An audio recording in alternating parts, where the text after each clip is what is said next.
Good morning, everyone. Good morning.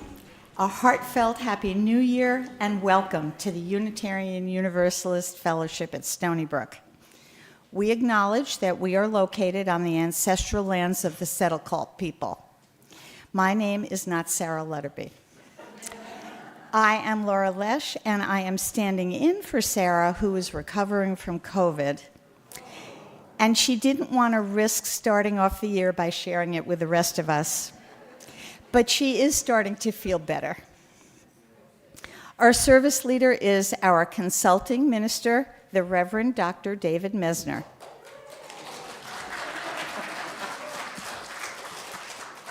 Our director of religious education is Patrick McDivitt. The rest of today's worship team is listed in your order of service. Whether you are here in our sanctuary or attending online, we are one congregation worshiping together, even on a cold, snowy day. So let's all say hi, those of us here, and wave to those who are joining in from home. Hi. A special welcome to those of you who are here for the first time or just visiting. We're so glad you're here, and we are looking forward to getting to know you. If you raise your hand, we'll be able to find you and greet you after the service. Anyone here for the first time, just visiting? Hey, great. Welcome. For those of you here, please plan to join us after the service for coffee, conversation, and enjoy a potluck lunch, which we share on the first Sunday of each month. We call Super Sunday. For those who are with us online, if you will sign off when we finish and return to our website or the news feed, you will find the link for joining the small group chat. Whether here or online, you will find lots of friendly folks who can answer any questions you may have. And at any time during the service, you're invited to place a pebble in the water on the side table, symbolizing a joy, a concern, a promise, or a release. And that will send ripples of your intention out into the world and connect to those of others. I hope you all make a point of actually reading the written announcements you receive with your order of service. There are so many exciting things happening here, and doing that, in addition to reading our weekly online newsletter, will ensure you will be informed. Here are the two special events Reverend Dave has planned for all of us today. First, following our service, you can get your coffee and food, and then at 11:45, you're all invited to join Reverend Dave and Marie Baltz for a sermon reflection circle. For those online, you can do that in the small group chat. Then, at around 12:15, we're going to transition to a Soul Matters Covenant group, which will focus on the theme for this month, the month of Martin Luther King Jr.'s birthday. And the theme is resistance. This will be a drop-in style sharing and connecting circle, which will go until about 1:30. So, Tina Good, please come forward to share with us the first UU Minute of 2026.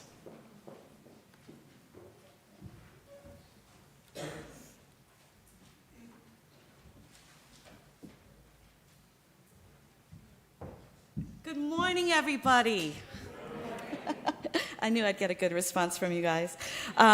So this is the first UU Minute, but let me back up just a second and tell you today we are launching our 2026-2027 stewardship campaign. Dan, yeah, good.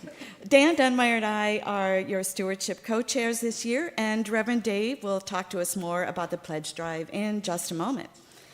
As part of the campaign, at each Sunday service for the next couple of months, people will be presenting what we call a UU Minute, a moment where individuals can give you a bit of their story and their connection with our fellowship, a moment where we can share in the value and the needs of our community. As I was preparing my UU Minute, I couldn't help but reflect on how it is that I am up on this stage right now. I gave you a little bit of my story last year, But to back up, a little over 2 years ago, I took an unusual route to pick up my grandchildren. I drove by the fellowship where I saw the sign out front calling for compassion and activism. I thought, maybe I'll check this place out. And that very Sunday, I walked through the doors. I sat on the side, and I snuck out before coffee hour. But something was lit inside of me, a place of hope, a place of joy, a place of community. And 2 years later, I'm the co-chair of the stewardship campaign.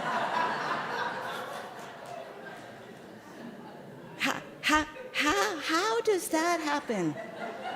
You might ask. 2 words. Laura Lesh.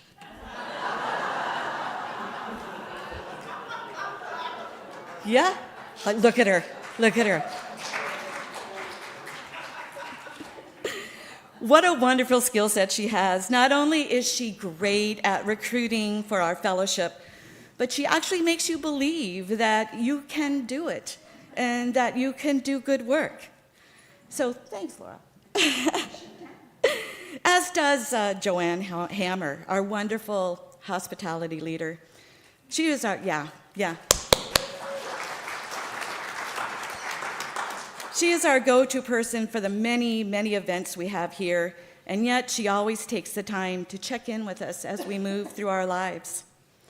She reminds me a little bit of my grandmother. She was a strong, practical woman whose impact on me cannot be overstated. As a little girl growing up in South Dakota, I knew even then that she was a force. What I remember most is that we were just always doing dishes. So those of you who know me, right, it's in my history. I learned early on that if I was quiet while the women in my family were preparing food and cleaning up, I could hear the family stories and learn the recipes that filled our lives with warmth and tradition. I asked my grandmother once when I was about 6, I'm like, Grandma, do you like washing dishes? She's like, it doesn't matter. It's got to get done. Those are words that have come back to me so often. Well, I loved washing dishes with my grandmother because it was my time to connect with her. She loved her family, she loved ice cream, and she loved me. Working with Joanne and Judd and Gina and Susan and Karen and Charlie and so many others in the kitchen is a place where I find a connection with the fellowship as well. Watching people bring in their treats to share with all of us, the WAs bustling around, getting ready for the service, the kids lurking around the donuts, those who come in to share their stories the week, and John Seppala, who without fail comes in every Sunday to thank the kitchen crew. The fulfillment that comes from being useful and a part of a loving community means as much to me now as it did when I was a little girl drying dishes next to my grandmother. The fellowship and the wonderful people I have met so far have helped me find joy and purpose, and my gratitude to all of you is immeasurable. But I know gratitude is not enough. To borrow from a cliche, I realize that not only must our fellowship survive, it must thrive. To borrow from last week's message of practicing hope, I hope you will join with me in increasing your annual pledge, if you can, as we work together to create a place that allows us to continue to laugh together, to support each other, and be good stewards of ourselves and our world. Thank you for welcoming me in and letting me become a part of this community. I hope you know how special and rare such a place is.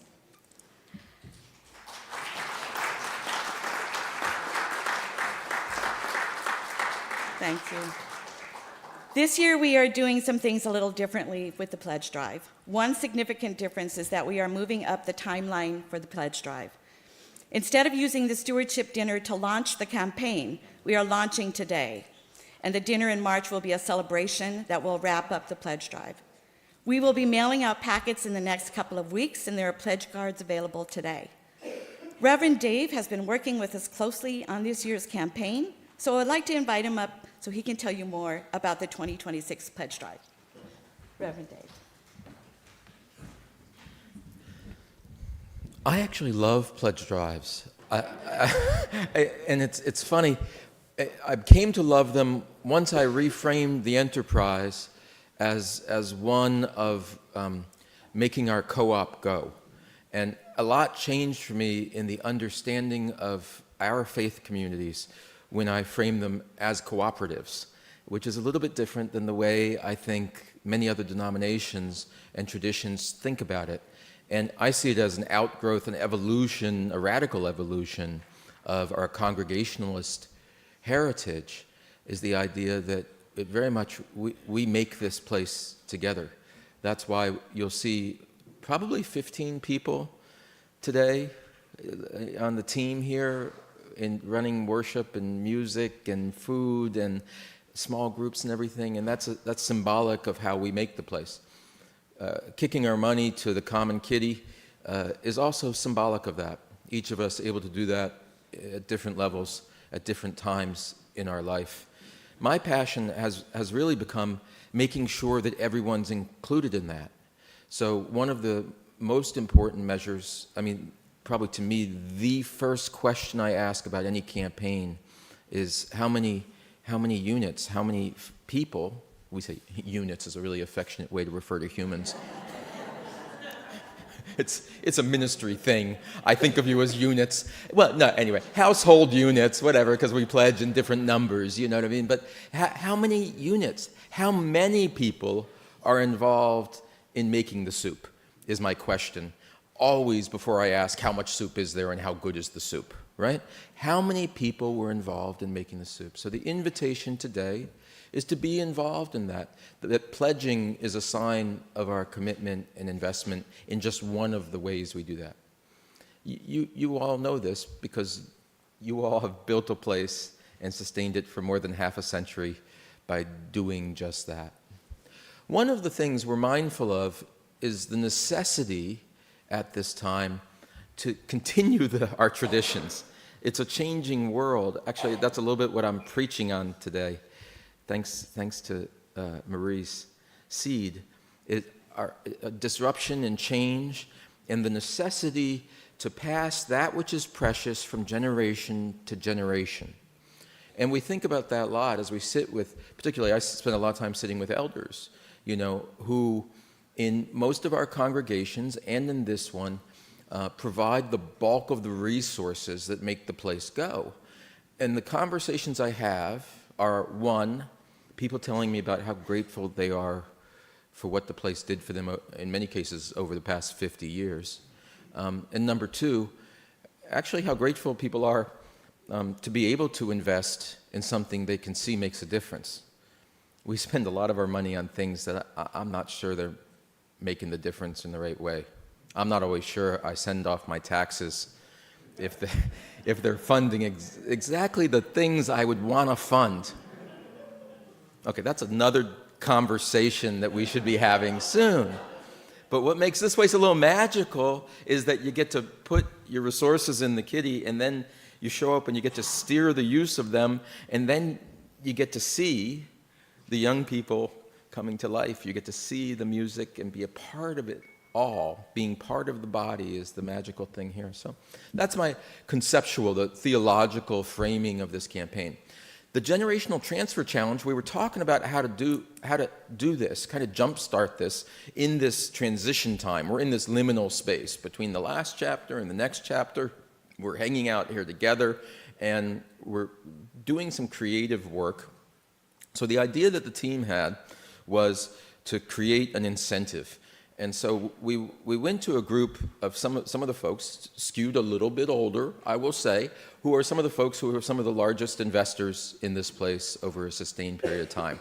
And we said, why don't you come and have a glass of Prosecco with us? And they said, yeah, come on over. So we did that on Friday night, and we said, we have two asks. One, give us the money you usually give us and commit to it now.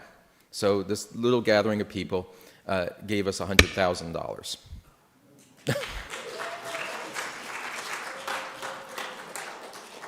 I mean, wow. I texted my wife. I was like, oh my gosh, people are so generous. And then we said, oh, by the way, Can we now have more money?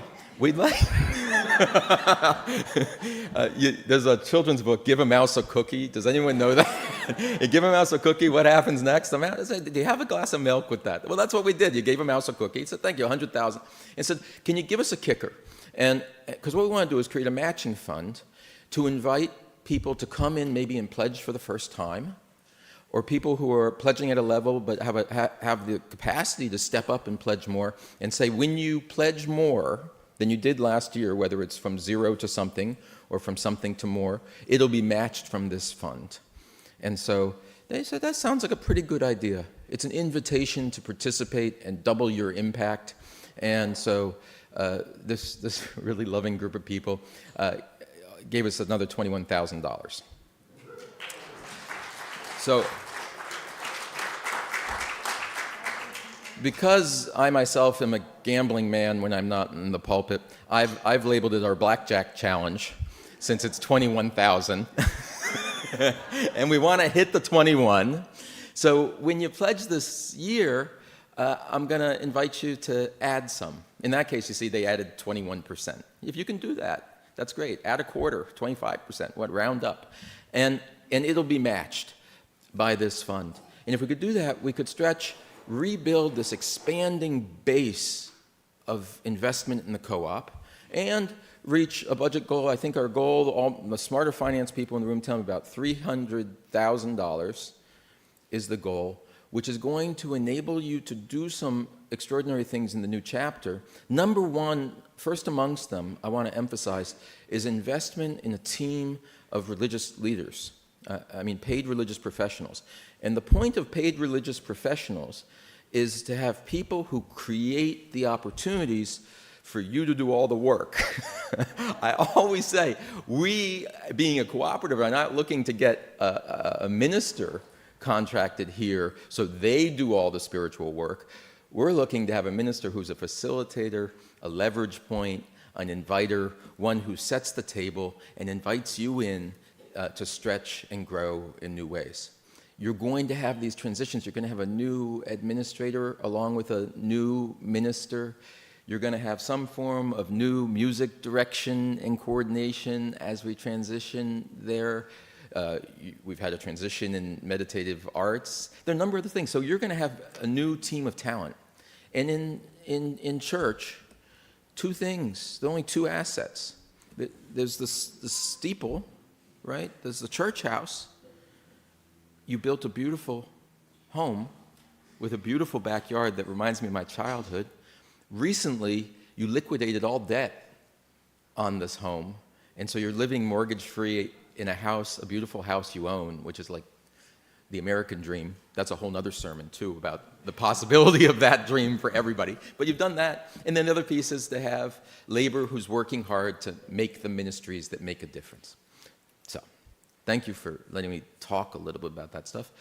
We said, let's start at the beginning of the year and do this a little bit differently than we've done in the past. You're invited to pledge from today.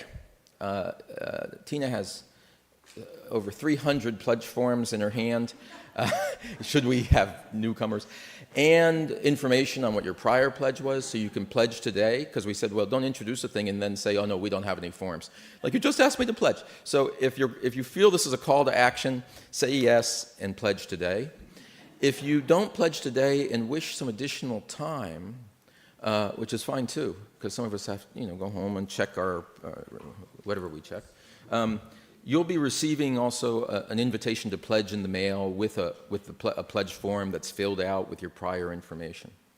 But what I encourage you to consider is that if you pledge today, you'll save that paper. And if we save enough paper, we save a tree. So I'd like to actually reframe that a little bit. Just gently say, if you choose not to pledge it today, I personally am going to kill a tree. I'm going to kill that tree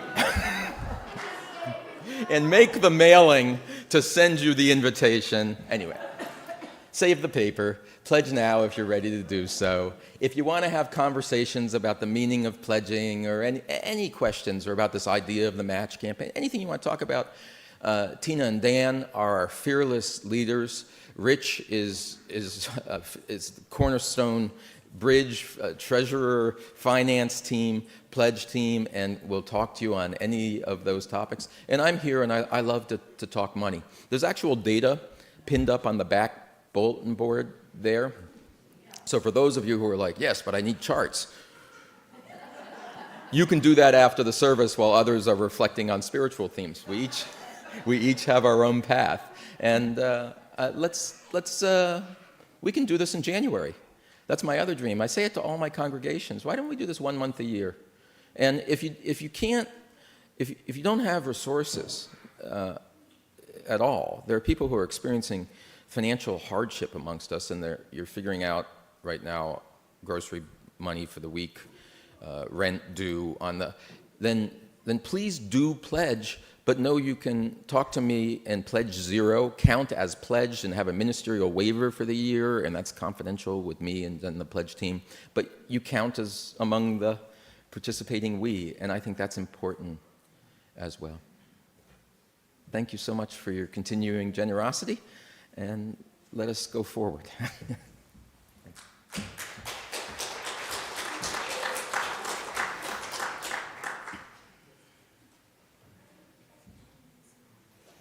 Okay. Please silence your cell phones if you haven't already done so, and let us center ourselves as we enter into this sacred space of worship with the sounding of the morning bell. May the vibrations help us to release our concerns and distractions, open our hearts and our minds, and bring us fully into this present moment as we worship together.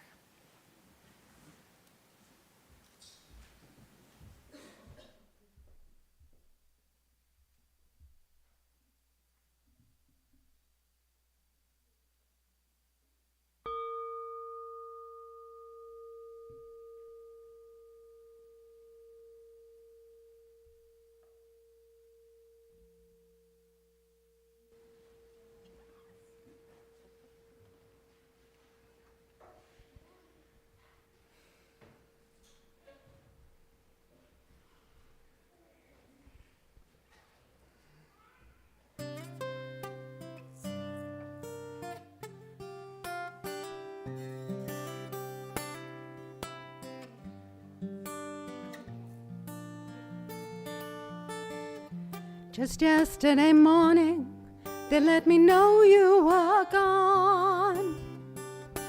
Susan, the plans they made put an end to you. I walked out this morning and I wrote down this song. I just can't remember who to send it to. I've seen fire and I've seen rain. I've seen sunny days that I thought would never end. I've seen lonely times when I could not find a friend. But I always thought that I'd see you again.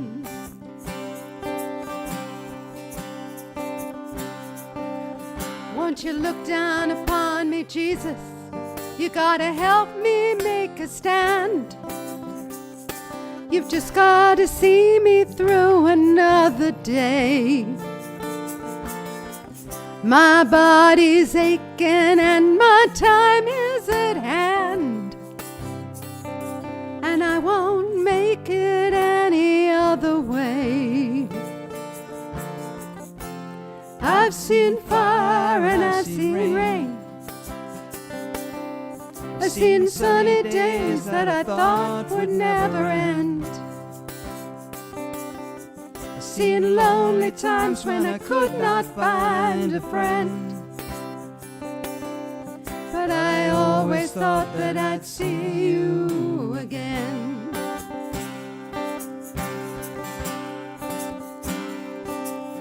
Been walking my mind through an easy time, my back turned towards the sun. Lord knows when the cold wind blows, it'll turn your head around. Well, there's hours of time on the telephone line to talk about things to come. Sweet dreams and flying machines in pieces on the ground. I've seen fire and I've seen rain. I've seen sunny days that I thought would never end. I've seen lonely times when I could not find a friend. But I always thought that I'd see you again. Thought I'd see you one more time again. There's just a few things coming my way, but I'm around now. Thought I'd see you, thought I'd see you, fire and rain. Thought I'd see you, fire and rain now.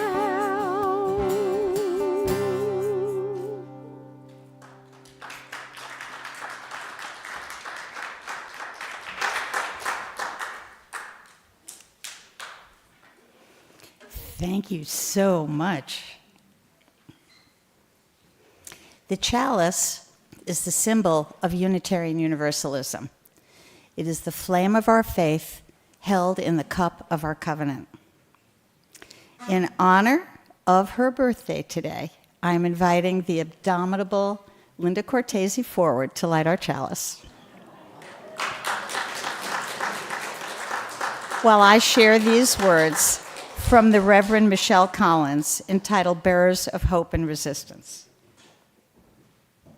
Welcome to this place, a place where hope can be nourished. In a world that profits from despair, our gathering is a declaration of faith. We declare that joy still rises, that kindness still matters, that hope is not dead. We come to remember we are not alone. May our time together restore us to wonder, strengthen our resolve, and return us to the world as bearers of hope that sustains the work of resistance.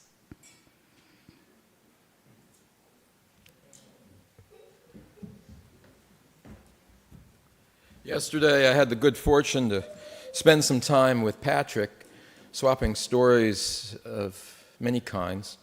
We were swapping stories of the gift of summer camp in our lives, and particularly Unitarian Universalist summer camps. And up here, I understand it's was and continues to be Sophia Fa's camp that provided a transformative experience for so many of our young people, so many of our older people, to understand we had a reunion here of some of Sophia Fa. Did some people get to be part of that? Yeah.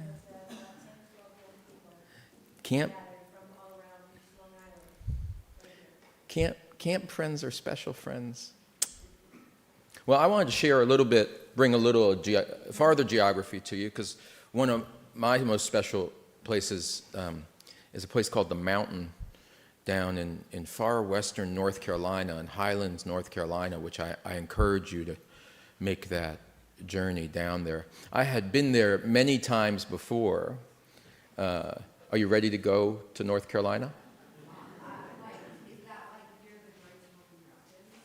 It's part of the same chain, but I think that's a different stretch of the same major Appalachian Ridge, and the Smokies are to the. It's near there. Yeah, you got the idea. Nice. We'll talk more about it, and we'll start planning this trip.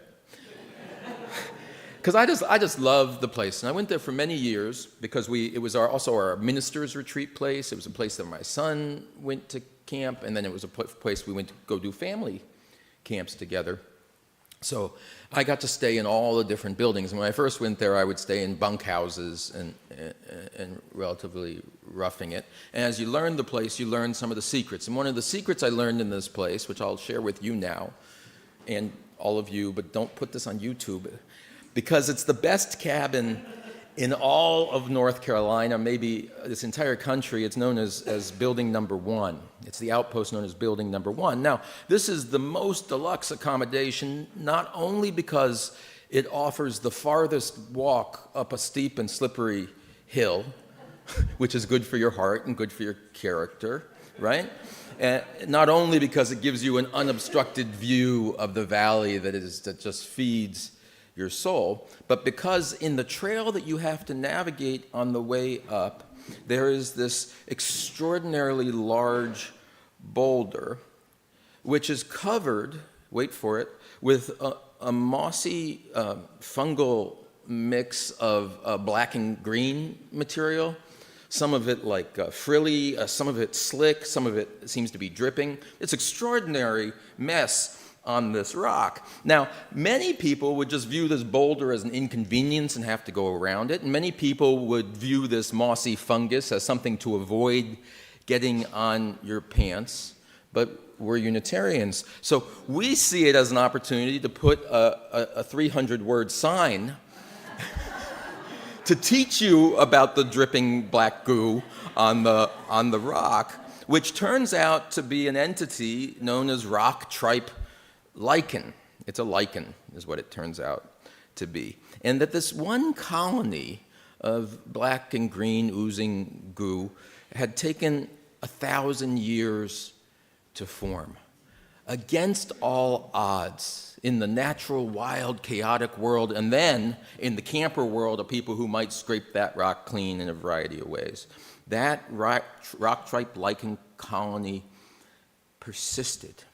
And once I learned the magnificence of what that little brave colony had achieved, I would stop every day and try and say a few words of encouragement and appreciation to what they were doing there. I see them as all little volunteers trying to make their little thing go against all odds. And that little ritual, half silly, half not silly, helped me strengthen within myself the virtue of the virtue and awareness of care, right? The worth of caring for fragile, natural things, caring for fragile communities that take time against all odds to form and to grow and to persist against change.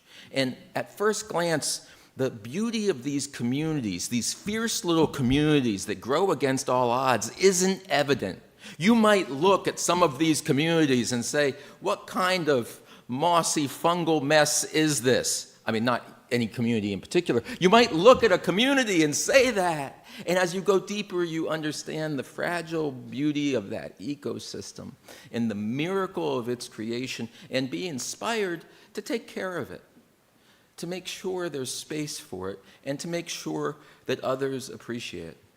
To steal the old joke about heaven, the only thing at the split in the road, right? This way to heaven, this way a lecture about heaven, right? That's the truth about the natural world, too. There's a gift not only in being in the natural world and being part of that world, and also continuing to learn together about it and about how it determines the character of our lives, right? The beauty of our lives. Lives with less suffering, lives with more flourishing. And so, friends, welcome to this fragile, beautiful, and persistent community. Come, let us worship together. And now, my assignment is to invite you to rise in body and or spirit for the singing of our first hymn. This is 389, which you'll, of course, know is in your gray hymnal. It's Gathered Here. Now, the vibe of Gathered Here, and this is also part of the camp vibe, to me is like kind of a camp gathering song. And we're going to sing it as a round. And so I think we're going to sing it once all together, and then the round is going to take off on my stage left and then to stage right. And we were discussing the question of how long one sings a round like this. And we were laughing and saying, well, people like a specific instruction. we're going to risk it and say we're going to like float on vibe, and we're going to sing, and we're going to ride the rising power of it and get into it, and then we're going to let it dwindle and settle in peace as if we were around the campfire. Let us sing.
Today's Time for All Ages is entitled Tech, the Modern Cave Boy, written and illustrated by Patrick McDonnell.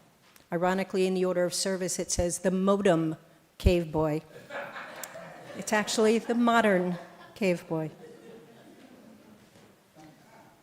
Once upon a time, way, way back, a long time ago, or maybe it was yesterday, there lived a little cave boy named Tech. Tech was pretty much your typical Troglodyte child. Yes, he did have a beard, but everything was kind of hairy back then. All cave boys lived in caves, of course, but the problem with this cave boy was that he never wanted to leave his, even when his friends came to visit. In the evening, an eerie glow came from Tech's cave, making it impossible to see the twinkling stars above.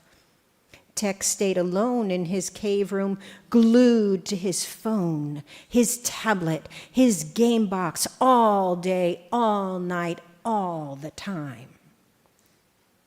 You should have never invented the internet, Tech's mom grunted to Tech's dad.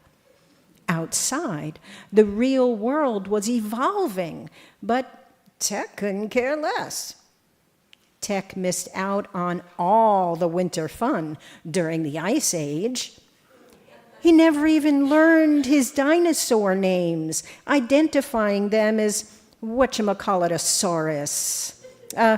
Who's dat a saurus? Or flying, I don't give a dactyl. The hours, days, and months were slipping by.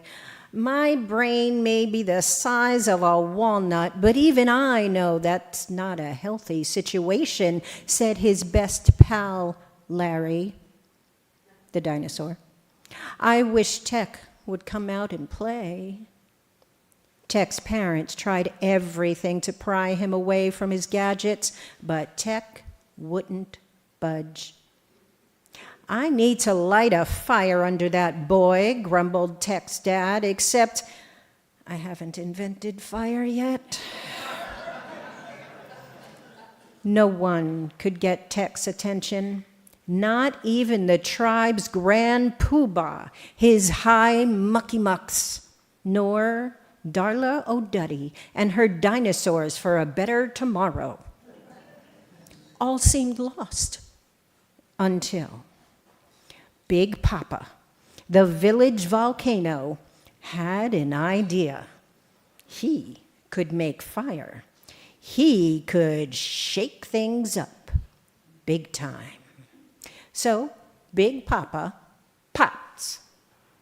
The eruption shocked Tech and his phone and his tablet and his game box out of his cave and into the sky. Tech crashed. Thank you. He was totally disconnected.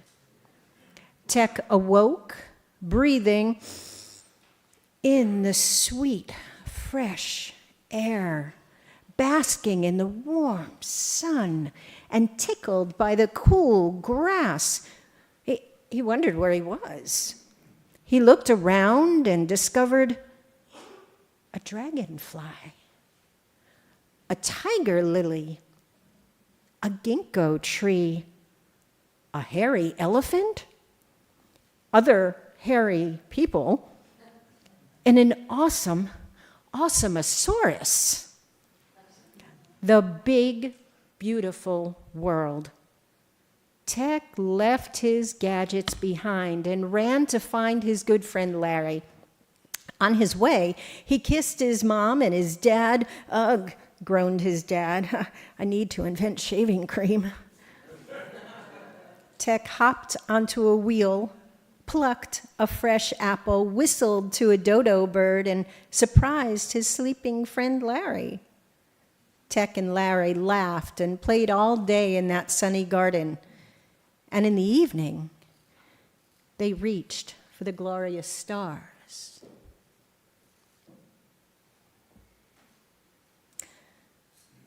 Please join together to sing the children out to their classrooms with the re-benediction found on the inside back cover of either of your hymnals.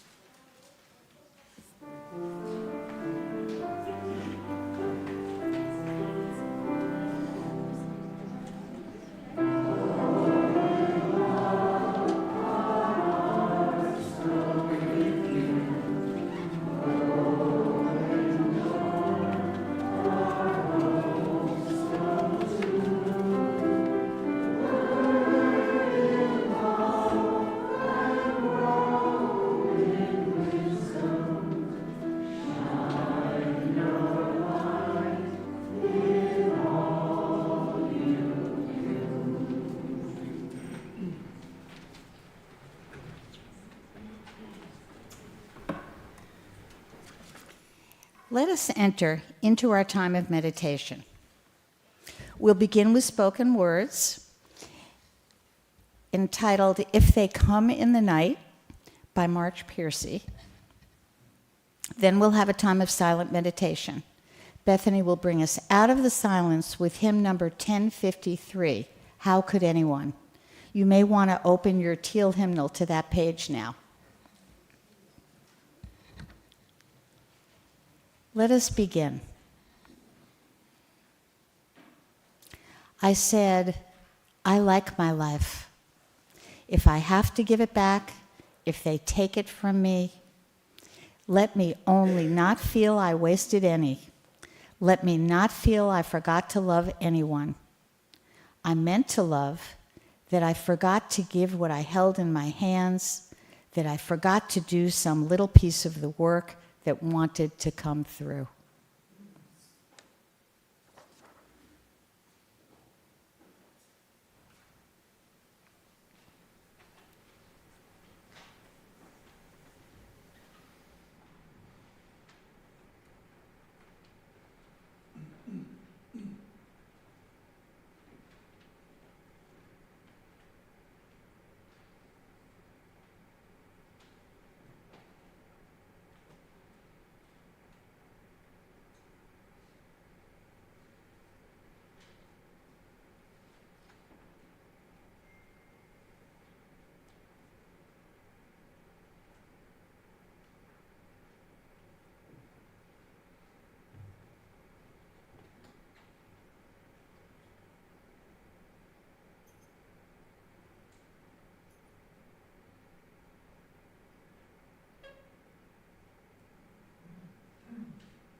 Each week, it is our spiritual practice to share our offering plate with an organization working for a more just future.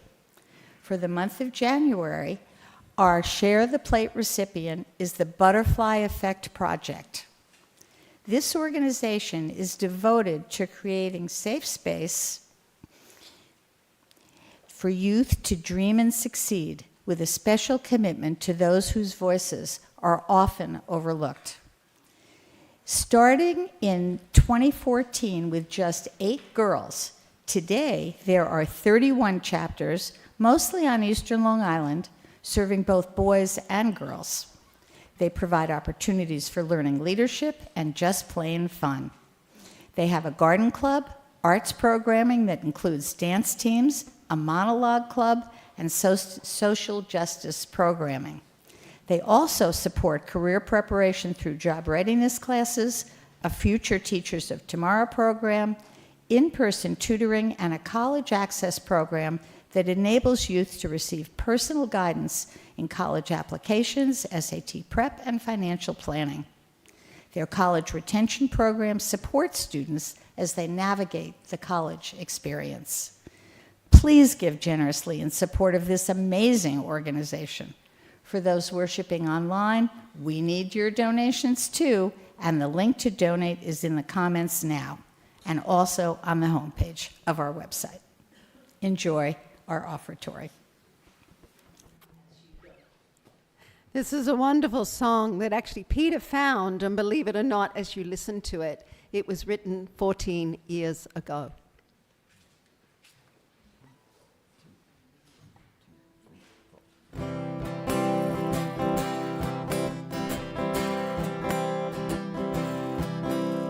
YouTube, Twitter, Facebook too. I feel like I'm getting closer to you. We used to be strangers now, but that's not true, because I read and hear all about you. It does not matter if you don't reply. I know we're friends now, that's no lie. You always say good morning, hello, and bye. I know where you go, how you feel, and why. Do do do do do do do do do do do do do do do do do do do. Google Plus, Flickr, Spotify, so many out there for you to try. Put your life on the web and you will find Like-minded people all have a good time. And ever since you entered my life, I don't find alone anymore. So go on and YouTube, Twitter, Facebook me. That's the way to get closer, you see. We used to be strangers now, but that won't be if you subscribe and get back to me. Do do do do do do do do do do. Do do do do do do do do do. And ever since you entered my life, I don't feel alone anymore. So go on and YouTube, Twitter, Facebook me. That's the way to get closer, you see. We used to be strangers now, but that won't be if you subscribe and get back to me.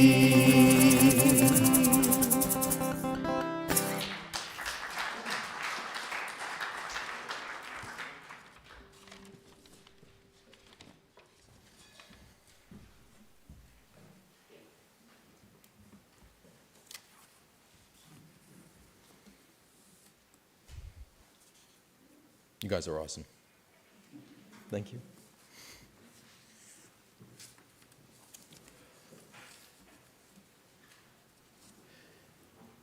So when a rupture happens in our life, and ruptures do happen in our lives, we're usually so busy surviving that we have precious little time to take stock of the meaning of that discontinuity. Very little time to contemplate how it changed us, how it stayed with us, and maybe even what it has to teach us. So pause now, invite an internal companion in which you grab onto an experience of discontinuity, rupture, or to borrow a favorite term of mine, a caesura, a break in the stream of your life sometime in the past. The kind of event in which everything after it had a different sense and tenor than they did in the before times. All of us have those. It's danger from the pulpit. They teach you to never say all of us. I have never had that experience. I just know it. All of us have had moments of discontinuity that changed things, left us spinning and wondering. Hold on to one of those. I go back to an ancient text now, as is my way, in consoling and encouraging an entire people shaken by just such a disruption. Isaiah, a long time ago, you remember Isaiah, prophesied with these words. He said this, he didn't say this, he said, worry not. Your ancient ruins shall be rebuilt. You shall raise up the foundations of many generations. You shall be called the repairer of the breach. That's you. You're going to be the repairer of the breach. Recover, raise up, repair. Recover, raise up, repair. That's our common project as people of faith, as, yes, religious people, as a cooperative. What is it we're doing together? We're recovering that from the ancient past, ours personally, ours collectively, ours of this amazing universe we inhabit. We're recovering that which is good and precious and pulling it forward. We're raising up the foundations that we need to support us to live good and decent lives. To raise up those foundations that are in line with the dignity with which we have been invested. Miraculously, I find human dignity a miracle, an absolute miracle. And finally, it is our common project to repair that which has been torn. We're in a world where we're not just repairing tears from long ago, though we bear those still. We have new tears that we wake up to every morning. We read the paper and something that we thought was whole is no longer. It's broken and fragmented, and it's somehow our work to make it whole. Did you know that we run Venezuela now? What have you done on that project this morning? As fast as we can mend, there are those who are tearing. As fast as we can mend, there are winds that come and pull apart that which is most precious and most necessary in our lives. And so that is our work here. And so I want to think about these moments of rupture, not because they're painful, but because they're life-transforming, whether we like it or not, and they're life-empowering, I think, when we strike the right posture and are of the right frame of mind. And so, yes, this is a mindfulness sermon, an awareness sermon, and a sermon about the power we have to make something of the hard things that the precious things may continue to grow, especially those precious things that are fragile, that take 1,000 years to grow and 10 seconds to destroy. So much of the world is like that. I don't know why. Well, let me bring in a common example of discontinuity that we share. We spent a couple of years in COVID lockdown, give or take. We've had a couple of years since, give or take. And I can't help but feel, it has stayed with me, right? Like, I have not forgotten it. I can't help but feel it was a watershed event, and something about the shape of my life and our lives is different today because of what we experienced there. And I think every generation probably has an example or two of that. I have elders who told me stories of the war, by which I mean the Great War, World War II, or the Depression earlier on, many of those folks are gone, things that shaped everything after. And it seemed like that was the frame through which understanding was made. So I want to understand this COVID experience, which was profound for me, with the benefit of this tiny bit of hindsight. I see that the lessons of the COVID era have a lot to do with human fragility, human interdependence, and, strangely enough, non-human technology. That's a piece that I'm dancing with today, and dancing with in the spirit of embrace and excitement, and also in the thematic embrace of our idea about resistance. Is it possible to embrace something and resist it at the same time? Such is the nature of religious paradox. We have these things that are inescapably good and undeniably toxic. And what do we do? I think we begin, again, in the place of mindfulness, that we might identify the degrees of freedom we actually have, how much power we have. Our power is not limitless, but it ain't nothing. That's Unitarian gospel, again and again, right? The heresy of Unitarianism was that we are not puppets. We are not predestined to one thing. We are not limited by events that precede, all this sort of stuff, that we have power. And we have choices we can make, and we can make a difference, and especially when we get together, and then the reality of our world is that is true, and yet we are limited. Again, we are constantly mending that which has been torn, and everything we mend will be torn yet again, and the cycle of being human continues.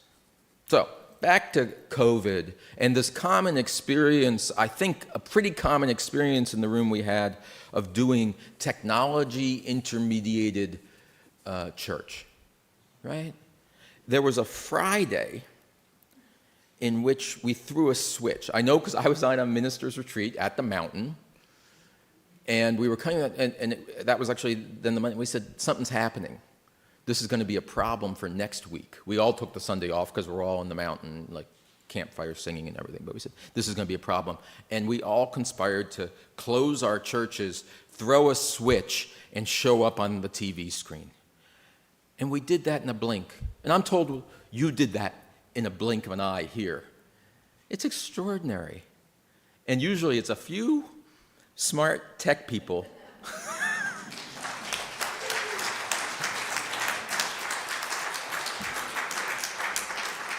who said, I don't know, we can figure this out. Let's see what we can get done.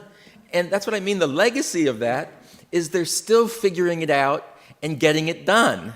And so this is not an anti-technology screed that's happening from this pulpit today. It's a celebration of what technology is doing for us right now. How many people do I have at home right now who I'm in relationship with who I otherwise wouldn't be? What a gift they are to be with us today. I'll come back to that. And yet, everything changed in that moment. Yes, we switched, and all of a sudden, we were worshiping, and we were a virtual church, and that was extraordinary. And our virtual church, at least the one I was in Charleston, South Carolina, our virtual church grew during COVID. It didn't dissipate. It blew my mind. I had congregants from Europe who became part of the community for that time because for the first time ever, they could, right? I had small groups because I was like, oh my gosh, how do I even do my job? I'm not going to have any usefulness. I'm big on personal usefulness. That's my anxiety. So I said, let's launch some groups. Launched 4 or 5 groups. People actually came. And you know what? People came more reliably to my Zoom groups than they did to my in-person groups.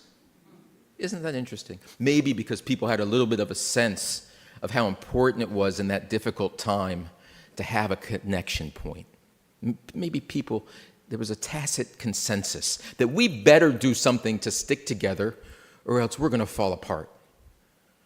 And so people came. But also, People didn't have to rush back from an office in a snowy road to get to the fellowship, to sit in the meeting and get out of the city.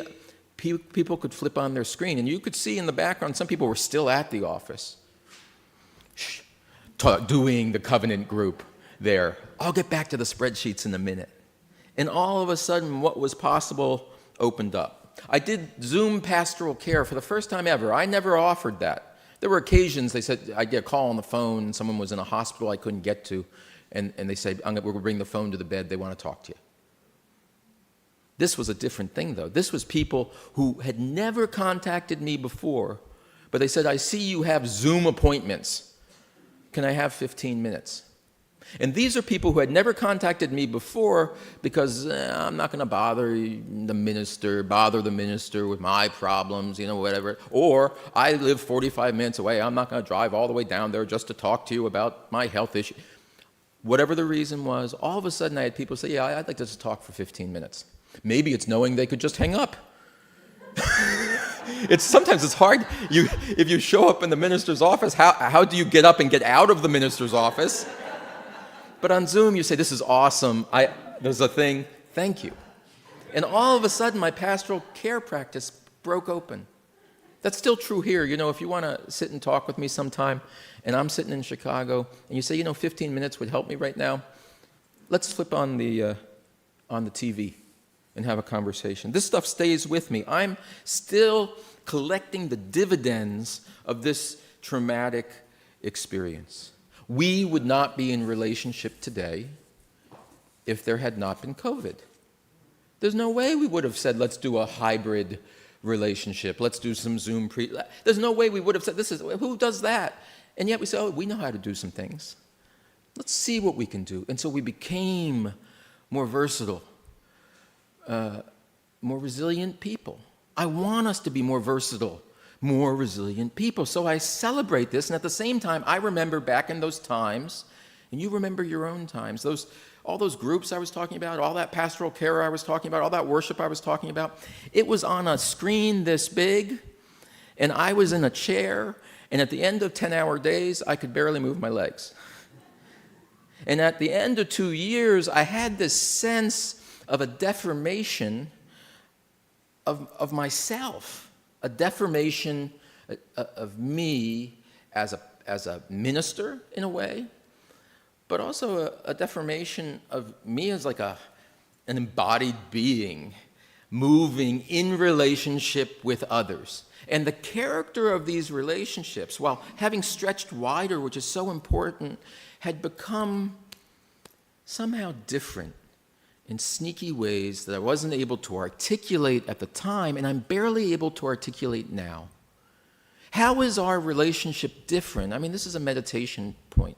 How is our relationship different in this very moment than if my head were 3 times the size and right there? Right? I'm not saying that's bad. Please keep watching.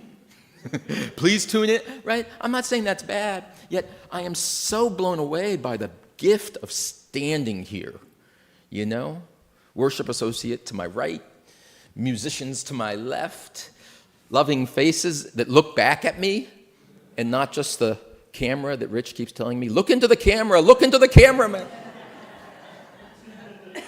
It's easier to remember to look into your eyes. We're programmed for that.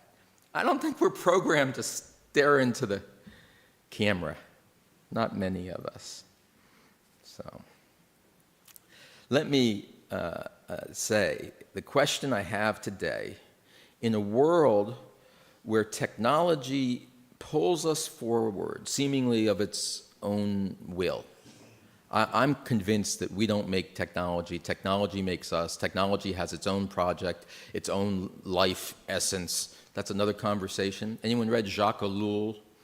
Anyway, a wonderful prophet of the nature of technology and its totalizing qualities. So those of you who need a book report topic, go to look up Jacques Ellul, which says technology has its own life. And what technology does is keep moving forward and keep including more and more.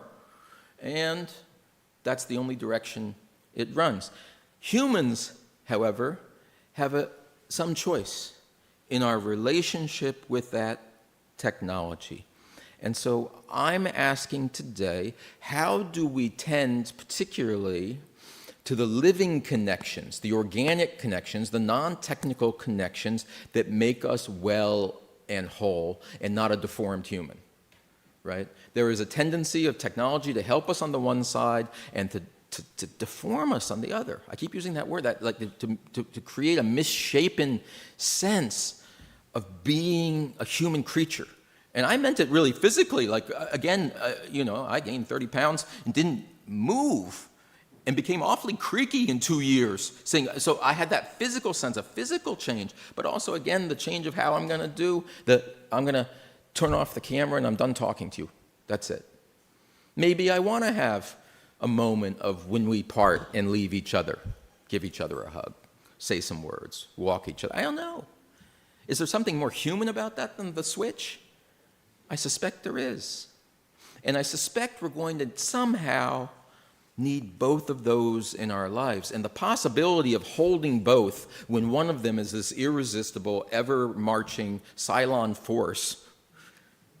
Do I have any Battlestar Galactica people in the thing? Thank goodness. Thank goodness. Anyway, a marching force of technology means that we better be pretty fierce humanists with a sense of what it means to be human, what's special about it, that we're going to keep investing in and investing and investing in, and what are the pieces that we can let go.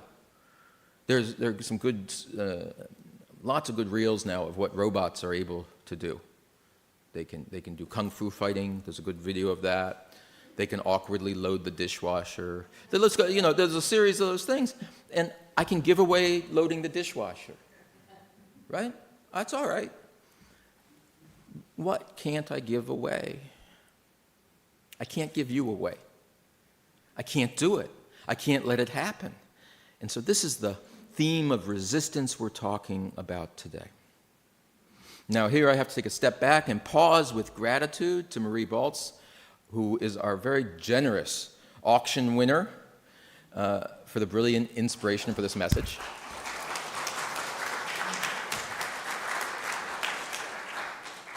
Hers was the seed. Marie and I hung out by Zoom in an extended conversation. It's the irony of it. We had an extended conversation about the dangerous and flattening and risky aspects of technologies that intermediate human relationship. But we had this extraordinary, we spent 90 minutes together on that call, and I'm still fed by it. I have to make sense of that.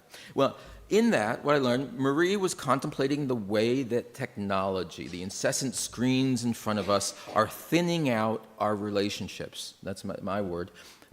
And also, more importantly, constraining down our relational set, our relationship set, the humans in our circles, the humans in this, we talk about the interdependent web of life. Who's in this web? Are they lots of little webs?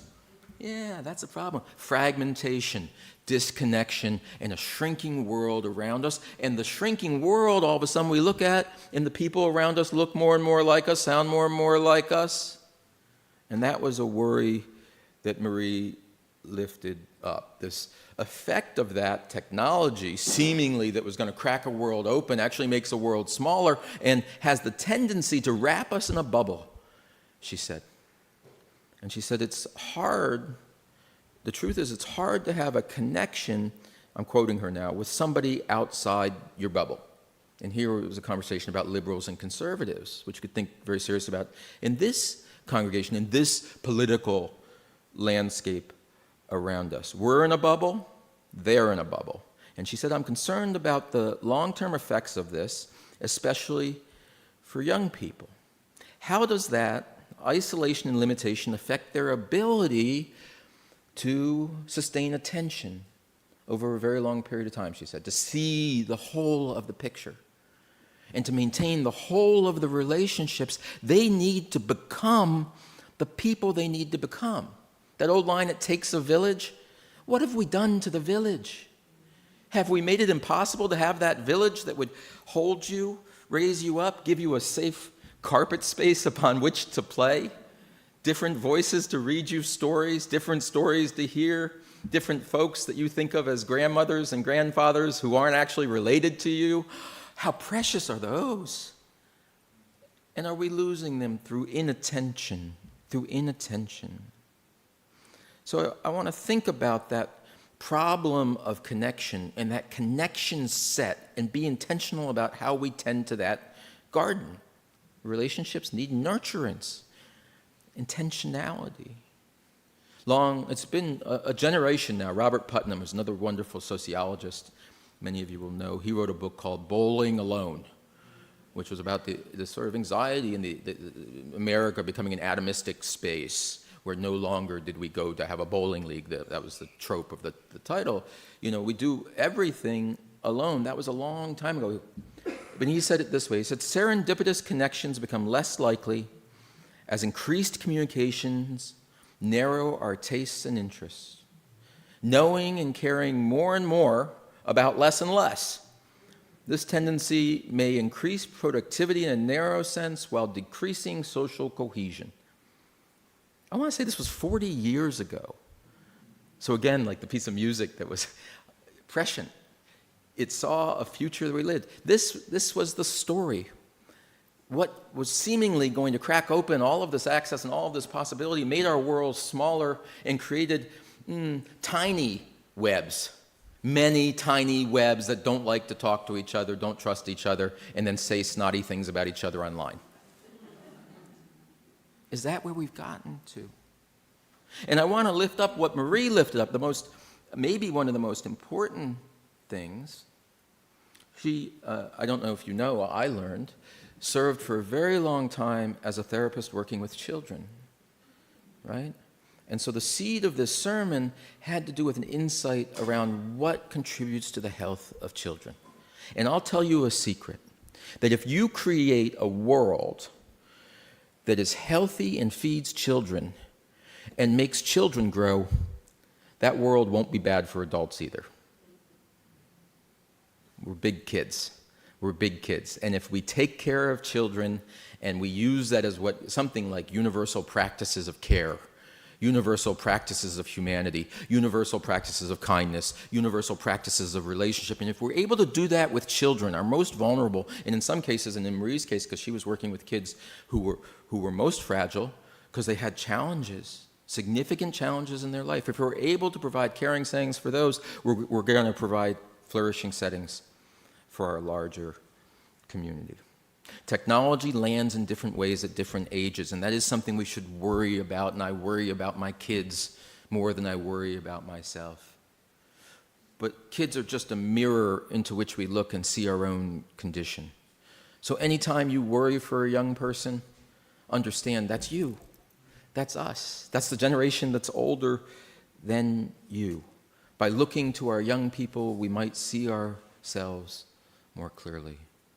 And so what I'm asking is, can it be that all this tech wonder, all this advantage, all this world we thought we were making better and better, and that each generation would have it better and better, is it possible we're creating more and more adversity, that we're creating headwinds that disconnect us and break us down and contribute to the struggle and the suffering?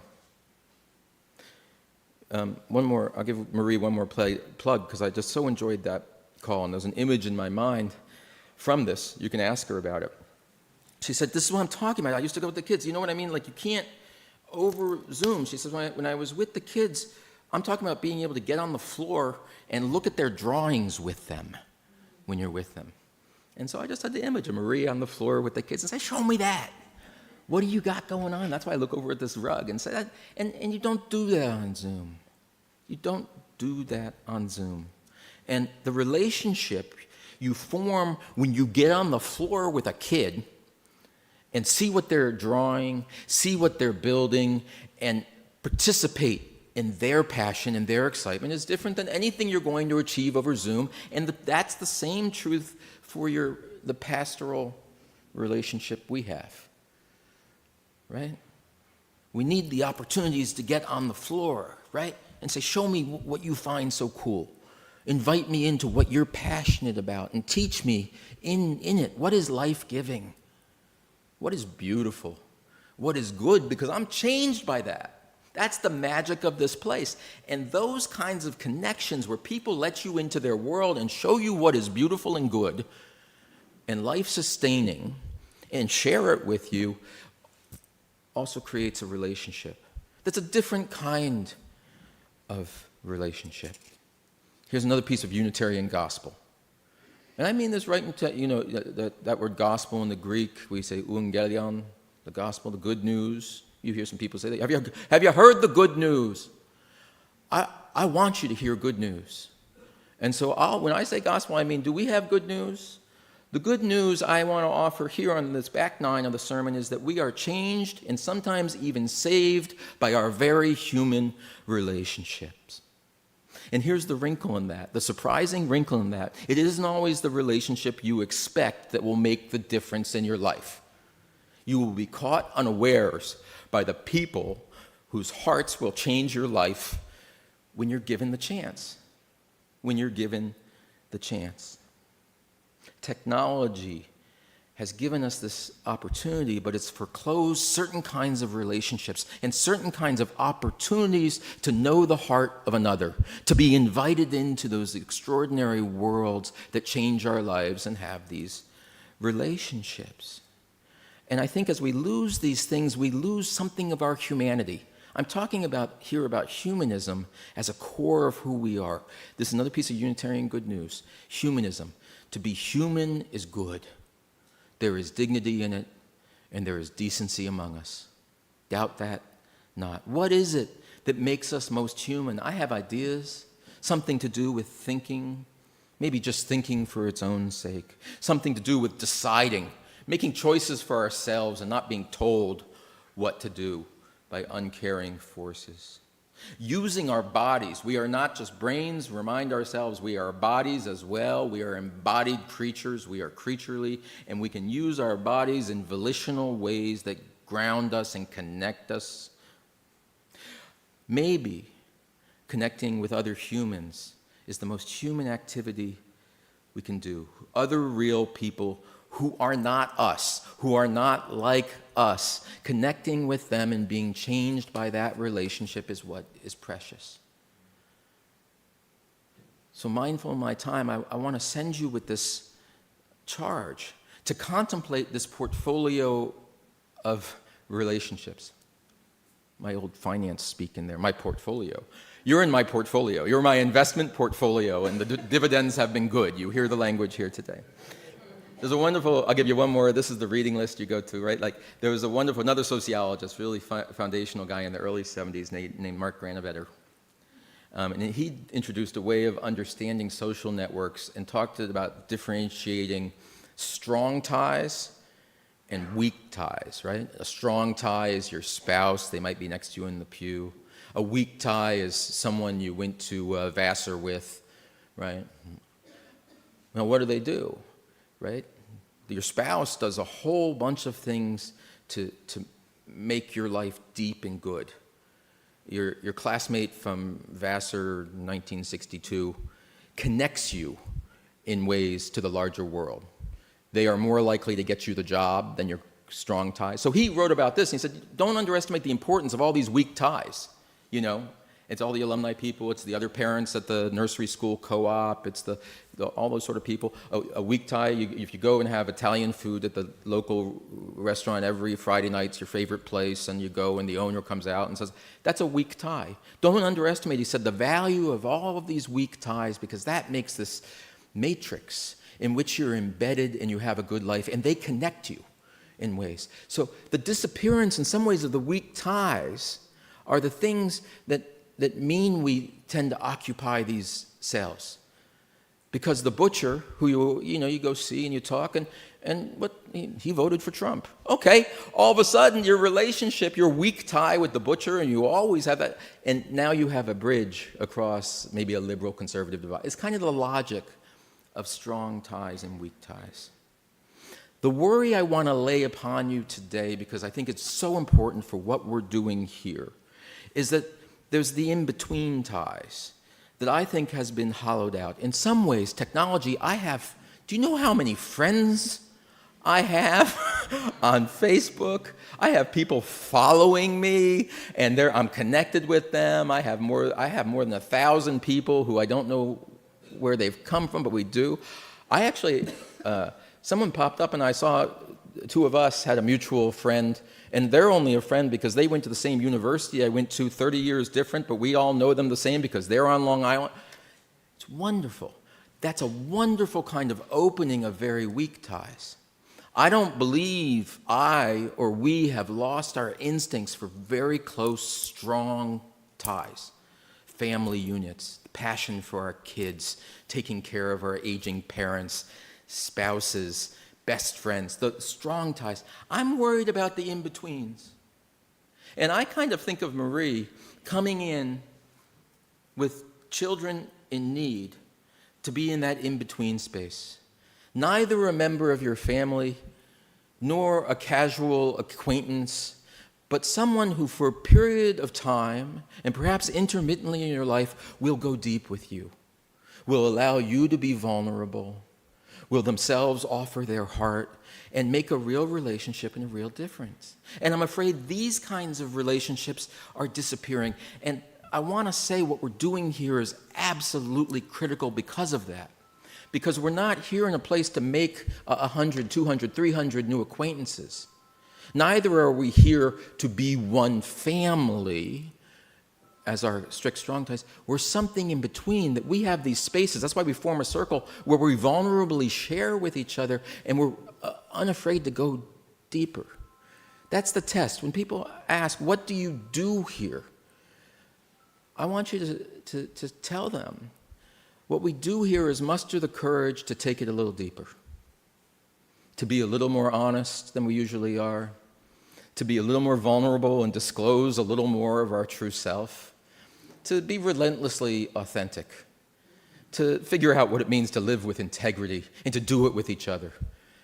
What it is to have people who are close to you who are different than you. Let us open these doors wide, and as we talk about raising money, let's spend the money to push the doors wider and get people who disagree with us sitting next to us. That's an extraordinary, transformative opportunity that we can't afford to miss because it's part of the project of being human. So my charge here today, I close with, is not an anti-technology one. It's about nurturing the in-between spaces for these meaningful, non-familial, non-acquaintance encounters can take place that change us. The fellowship space is prime for that. Not a space so restrictive as family because we want it to be permeable, right? But the work here has to be deeper with more people. That's the mantra I want to leave you with. Deeper, wider. What do we do in this religious life? We go deeper, we stretch wider. And it takes courage, it takes energy, and it takes persistence. But we got that. We have the power and the spirit to get on the floor, to play together, to use our bodies, to raise our voices, and to hear each other speak our hearts for real, in truth. Do the work that matters side by side and become more human together.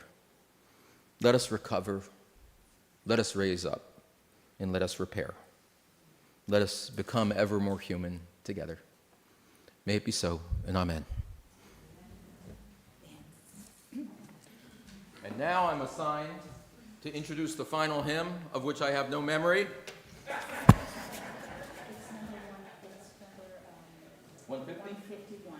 151 in your gray hymnals. Rise in body and or spirit and give it life.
I invite you to reach out and take a hand next to you if you feel moved to do so. A little human connection. As you go from this place, may you be blessed. May you be loving. May you be loved. May you be real. And may you be bold. And may you all together become ever more human by the day. Go in peace. Amen.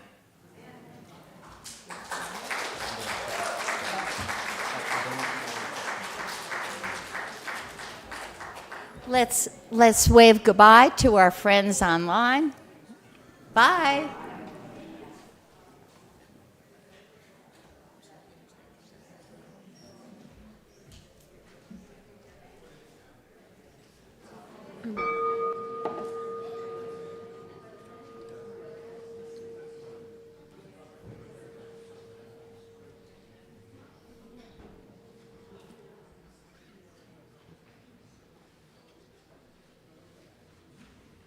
I have a feeling you guys might know this song, so feel free to sing along as you'd like.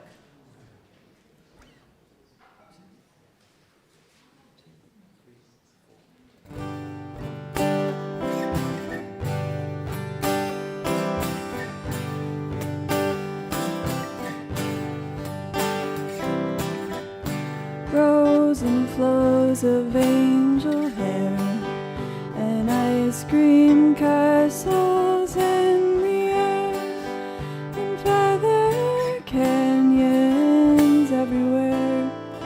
I've looked at clouds that way, and now they only block the sun.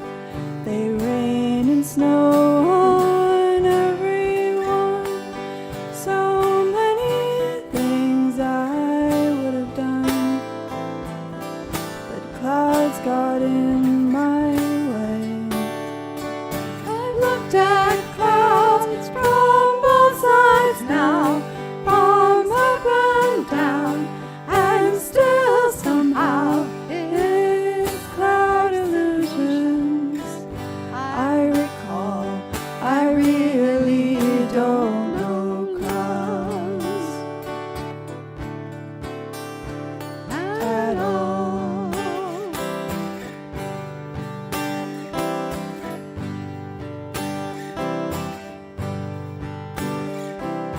Moons and Junes and Ferris wheels that dizzy and sing where you feel, as every fairy tale comes real.